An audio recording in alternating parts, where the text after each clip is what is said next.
Greetings, Earthlings. I have another update from the Absurdium for you.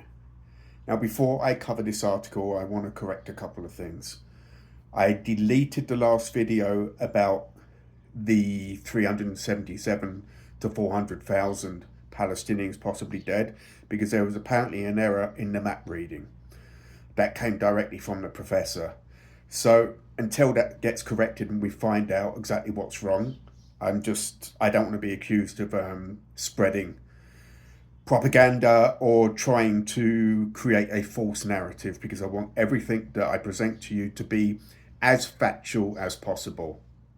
Now, the other thing as well is this that I got wrong, is that the MOP, the GBU 57, does have guidance, but getting it down the exact same hole is, it might be possible, but it'd be extremely difficult. I was confusing it with the Moab, the mother of all bombs. That's a dumb bomb.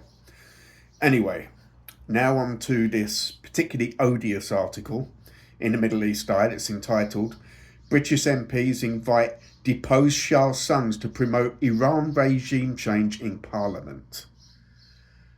Yeah, this one's particularly disgusting. The son of Iran's ousted Shah is set to address British MPs in the UK Parliament on Monday. Numerous sources within Parliament and the Labour Party have told Middle East Eye. According to an invitation to the event seen by MEE, Pahlavi is set to brief MPs and peers on the ongoing situation in Iran and his plan for the collapse of the current regime and for a stable transition to a secular democracy. I don't know how you have a secular democracy under a monarch, but anyway, I'll continue. The event is scheduled to take place at 5 p.m. in a committee room in Parliament and is co-hosted by Labour MP Luke Ackhurst and Conservative MP Afra Brandreth.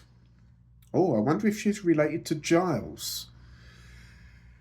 Ackhurst told MEE, it is for the Iranian people to decide what type of government they want, but clearly MPs are going to be interested in hearing what different opposition voices have got to say about the future of such an important country. Right, so where Ned failed, we're going to try and impose another Shah on the people in Iran. Okay, they ousted the original Shah because he was a poodle of the West. This guy is another stooge of the Western hegemon. Right? They will tear him to shreds if he tries to set foot in Iran. Right. MEE also contacted Brandreth for comment. Referred to among his supporters as a king in exile, Reza Pahlavi, 64, is the oldest son of Mohammad Reza Pahlavi, the late Shah of Iran, who was toppled during the 1977-79 popular uprising that led to the establishment of the Islamic Republic as we now know it. As a staunch defender of a US-backed monarchy that he hopes to bring back to Iran, he has made several visits to Israel, taken photographs with Prime Minister Benjamin Netanyahu, and cast himself as the only viable leader of a modern Iran if the Islamic Republic collapses. Opportunist much. On 16th of June, during the recent hostilities between Israel and Iran, Pahlavi said that the root cause of the problem has been the regime and its nature, and the only solution, ultimately, that will benefit both the Iranian people as well as the free world is for the regime to no longer be there.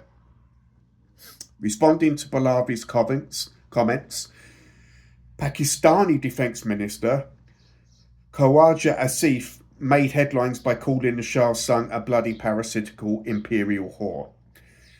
If Iranian people are energized and motivated, according to you, Asif said in a post on social media platform X, show some balls and go back and lead them and remove the regime. Right, so I'm just going to, I'll just finish the article. It's not that long, and then go over a couple of things. In 2021, Akhurst was asked if he regarded the UN anti-Semitic because the Security Council, of which Britain is a member, ruled that Israel's establishment of settlements in Palestinian territory occupied since 1967, including East Jerusalem, had no legal validity. Akhurst answered yes. In November 2023, he said that the major West Bank settlement blocks should become part of Israel as part of a land exchange with Palestine because they've got any land left to give, adding that he wants the Golden Heights to remain part of Israel. I think this guy's a Zionist, but let's continue. The establishment and expansion of Israeli settlements in the occupied West Bank, East Jerusalem, and the Golden Heights, according to a recent UN report, amount to a war crime. Before becoming an MP, Akhurst was once photographed wearing a t-shirt describing himself as a Zionist shitlord. And there is a picture of him on X, and the t-shirt actually reads, "I'm literally a Zionist shitlord." So I think we know who's buttering his parsnips. I will leave a link to the article below, and you can go and see a photograph of this shit muncher for yourself. Have a nice weekend.